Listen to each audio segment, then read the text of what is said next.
Hello, and welcome to tonight's town hall meeting. For those of you who I haven't met yet, my name is Megan Collins, and I currently serve as your ASUN Student Government President. I'm hopeful that our meeting tonight can be a first step in addressing what's become a growing problem on our campus that affects a lot of people.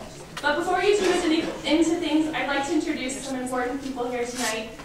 Amanda Crook is the external vice president in ASUN. Next to her, Brian Coburn, the internal vice president. Next to him, Anil Lodia, the committee for fee allocation chair within student government.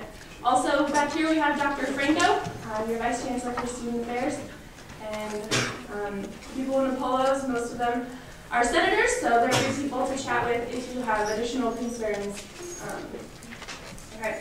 The format of our meeting tonight is that I'm going to, in just a couple of seconds, do a brief overview of where 475 RIDE has come from and sort of what problems we're facing right now, and then I'll turn it over to Lauren Garcia, our appointment secretary, who will serve as the facilitator for tonight's question portion. So, I know how to do this. Okay. The history of 475 RIDE. Do you know how to make this string? Sorry. We'll go with it. All right, the history of 475 RIDE. It was started in 1999 after a drunk driving accident on our campus killed one of our students. It was the creation of two UNL students. Originally, it was only available for student use from 11 p.m. until 3 a.m. and only Thursday to Saturday night. And it was funded through grants and run through our University Health Center. In 2000, the service started becoming available for students 7 days a week, and in 2001, ASUN took over the project. Today, ASUN operates 7 days a week from 7 p.m. until 7 a.m., and it's funded through three sources: your student fees. Every year, each student contributes $1.12 to the fund. In addition to that, there's revenue from the shirt, which is the official football t-shirt, and then the contingency funds that ASUN has whenever that's necessary. To give you a little bit of background there, a couple of years ago we had a pretty healthy contingency fund, but because the use of 475 RIDE has expanded so much, that contingency fund is now down to $30,000, which is lower than the amount we had to take out of the contingency last year to cover additional expenses on 475 RIDE.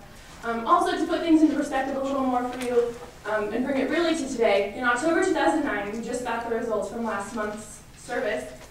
Total rides were over 1,400. The average ride cost just over $15, and the total bill was $19,188.75. Pretty big number for 31 days out of the year. This graph, don't be overwhelmed, I'll explain it, shows 475 RIDE use in 2002, 2005, and 2008. 02 is green, 05 is blue, and this year is red. It doesn't take more than a quick look to recognize that we're overusing what we have. Most jarring to me is the fact that for some months, use has doubled in just 3 years. This is problematic for us, and we'll get to more on that as the discussion tonight progresses. What all of that has led to is recommendations and requirements for how students need to be using 475 RIDE. So to quickly go over those, students must show their N card. They must ride only to their university registered address. They must cancel the request for a cab if one no longer exists. And it must be a last resort that students are calling to use this service for.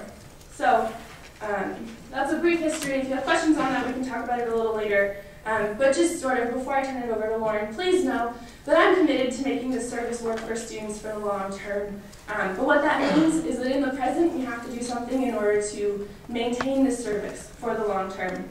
Otherwise, it won't be available at this time, even just next year.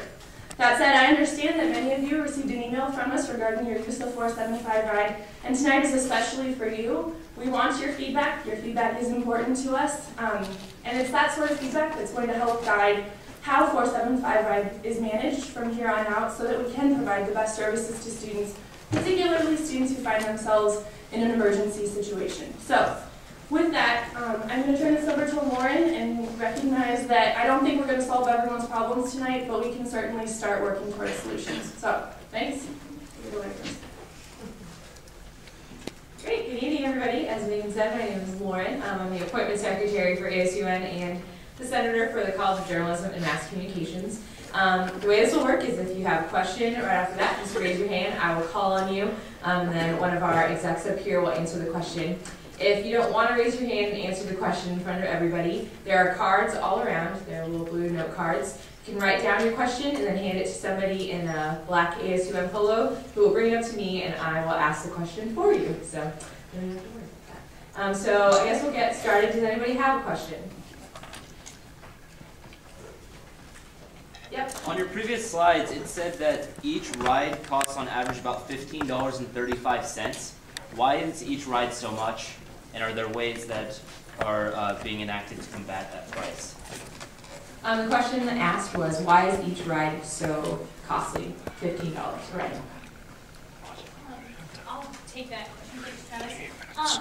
Each ride is kind of a combination, just like any cab service. It's a combination of mileage and then time, so distance and time, and they have a rate that's set up to, and I'm not for sure exactly like how those numbers go up, if it's like 35 cents every third mile, but it's a rate as such. So we get actually through our contract with Servant Cab, who is the company that we run it through, we get a 7.5% discount rate. Like we said, there's about a $15 average cost, but especially if your university registered address is far off campus, which because it's your university registered address, you are within the guidelines of the program to do that. We have seen some rides cost around $40. So it's just kind of an interesting, that's an average, but it doesn't always reflect it's not usually much lower than that. Yes, go ahead. Does 475 ride have like a radius that it operates within? Like the ride is to your university registered address, but can you get like the South Lincoln Walmart and get a ride from there to your place of residence, or anywhere within the Lincoln city limits is acceptable? All right, I'm going to ask a question that Senator Solomon has run up to me. When people call 475 RIDE, who answers the phone calls? So who's providing the rides? Dispatcher. It's the dispatcher from Servant Cab. So the 475 ride number is a direct line that goes to Servant Cab, and their dispatching service picks up the call and dispatches a cab driver. That answers your question. Yes, go ahead. So how does student government keep records of it? Let's say if there's an error on their side, how do you verify? Great. Just to clarify, the question was, how does the student government keep records of who is using the service? After we recognized that there was sort of a increasing exponentially number of riders, we hired someone in our office part-time who got the receipts from every cab ride taken, and she puts them into a computer, so we're constantly tracking who is riding and where they're going, so that as soon as the student isn't going to their registered address, or as soon as now they're using it an excessive number of times, we're able to see that within a week of getting those receipts and start doing things with that data. And all those receipts include data such as your NUID number, your university registered address, the time that the cab driver was dispatched, the time the cab driver picked up the student, so that kind of gives you an idea of how long the ride was. I'm trying to think if there's anything else. There's your where they picked you up, where they dropped you off at. There's also the cost of the ride. They don't give us the distance. And so it's the drivers who write down the information, and then we get those in stacks of receipts for the week, and then our data entry person puts those in.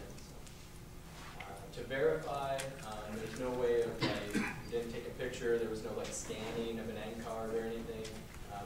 We take what's on the receipt. Yes. Is there any way that we could put an end card scanner? I mean, we're spending so much money. The question is there any way we could use an end card scanner in cab service? There are a few considerations for that.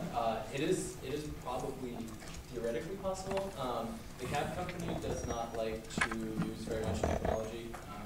The cab drivers tend to not be well equipped to deal with a lot of technology, and they're trying to get through like a lot of rides very quickly, so they've got to do what they're used to. Also, when you start dealing with end card scanners, you start